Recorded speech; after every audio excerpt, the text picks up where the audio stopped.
My sheep hear my voice, says the Lord. I know them, and they follow me.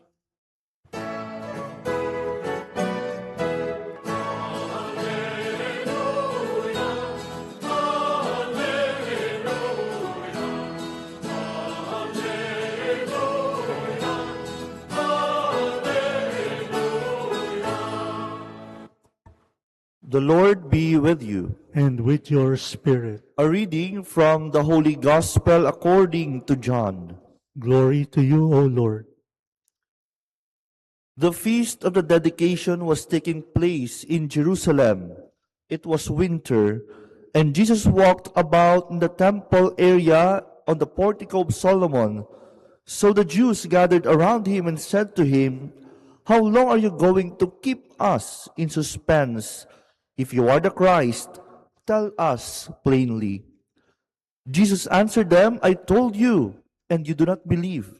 The works I do in my Father's name testify to me, but you do not believe, because you are not among my sheep. My sheep hear my voice. I know them, and they follow me. I give them eternal life, and they shall never perish. No one can take them out of my hand. My Father who has given them to me is greater than all, and no one can take them out of the Father's hand. The Father and I are one." The Gospel of the Lord. Praise to you, Lord Jesus Christ. Good evening, my dear brothers and sisters in Christ. I hope everyone is doing well today. Mahaba po ang araw ngayon, mainit. I'm sure po ang dami nating ginawa sa maghapong ito. And it's a good opportunity for us to thank the Lord again in the Holy Eucharist, to go back to our Good Shepherd, to be nourished by His Word, to be nourished by the sacrament.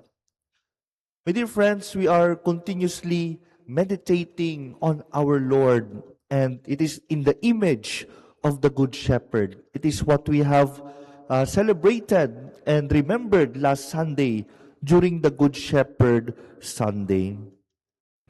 In the Gospel today, Jesus tells the people, "My sheep hear my voice. I know them, and they follow me." A sheep survives because it listens, it recognizes the voice of the shepherd, and it trusts its voice, and it follows. Alam po ng mga tupa ang specific na tinig ng isang pastol. Naalala ko minsan yung pusa ko kapag ako'y nasa kwarto. Kapag alam niya na yung tinig ko na tumatawag sa kanya, alam niya nakakain na siya. Ganon din po sa tupa. Alam nila kung ano yung tinig ng kanilang pastol. But imagine a sheep that hears the shepherd's voice and ignores it.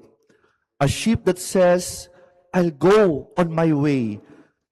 I don't need to follow, and I know better." The sheep will not only be lost, it will also be in danger. Kailangan po ng gabay ng mga tupa. And this is what is happening in the gospel today. What was the event that Jesus joined in our gospel today? It is the feast of the dedication. Bakit ba sila nagse-celebrate ng dedication? Because back then, the temple was once conquered by the enemies, and it was desecrated. It was attacked. The faith was attacked, and God was mocked. It has been used in many sinful ways. Kaya po na-desecrate yung temple. Hindi nagalang yung temple. And so the dedication is meant to restore that relationship with God, to restore the dignity of the temple. And the temple was cleansed. That is why they're celebrating the dedication of the temple. It was cleansed, it was restored, and it was given back to God. And now, it has been used the way it should be used. My dear friends, and yet, in our setting today, even if the temple has already been restored, Jesus is already there in the temple. More than the restoration is the presence of God. And yet what's happening? Jesus was trying to convince the people that they are not listening to him. The shepherd himself is already speaking, and yet they do not believe. Not because they did not hear, but because they refused to listen. Ayaw nilang makinig. Ayaw nilang sumunod. Hanap sila ng patunay. Pero nasabi na ni Jesus ang katotohanan tungkol sa Kanya. He has already told them in the past passages, I am the bread of life. I am the good shepherd. I am the gate. Kumbaga, nireveal na ng ating Panginoon ang katotohanan tungkol sa Kanya. The voice was there, but they did not follow. And so, my dear friends, the problem is no longer about the temple. It was the heart. Yung puso ng mga nakikinig sa Kanya.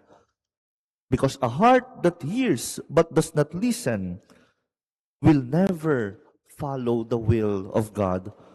A heart that is cold but refuses to follow. Matitigas ang puso at sarado ang kanilang loob. My dear friends, this is not only the story of the people in the gospel. This can also be our story. Every day, God is trying to reveal Himself to us.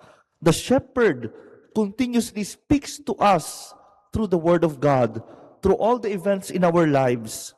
But many times, we also act like sheep who do not listen.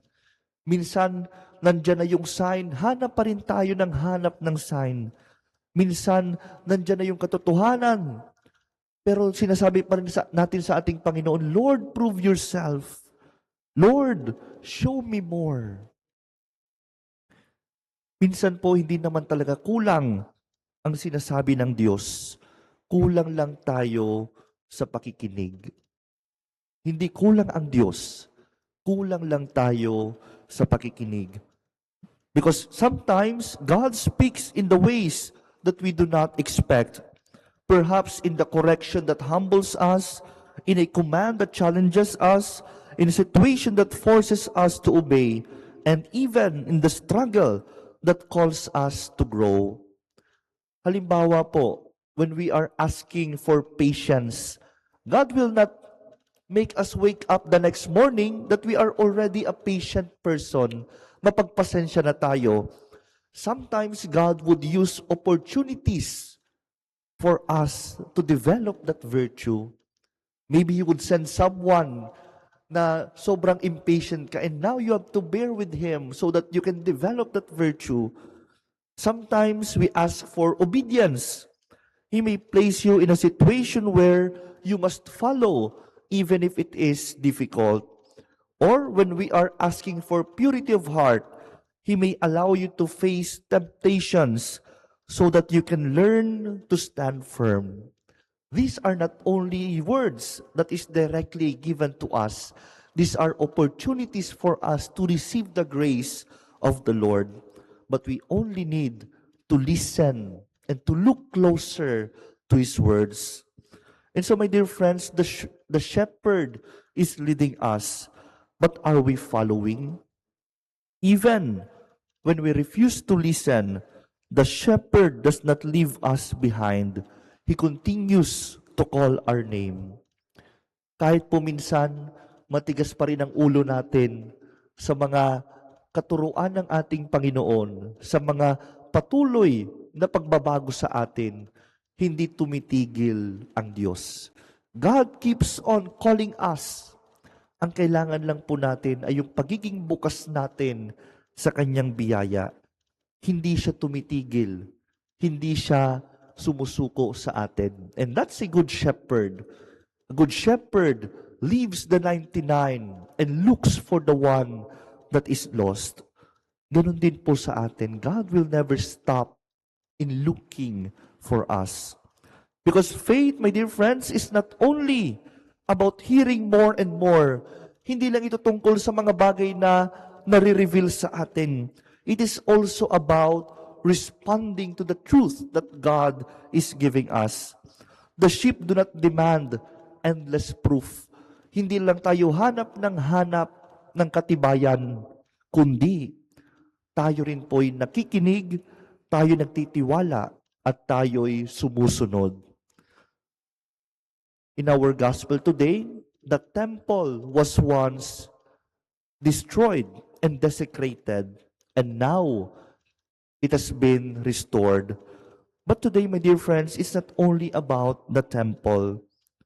It's not only the temple in Jerusalem, because we are God's temple. And the question is, when the shepherd calls us, do we recognize his voice? And more importantly, do we follow what he has told us? Maaring tayo'y napapalayo na, pero hindi tumitigil ang Diyos sa pagtawag sa atin.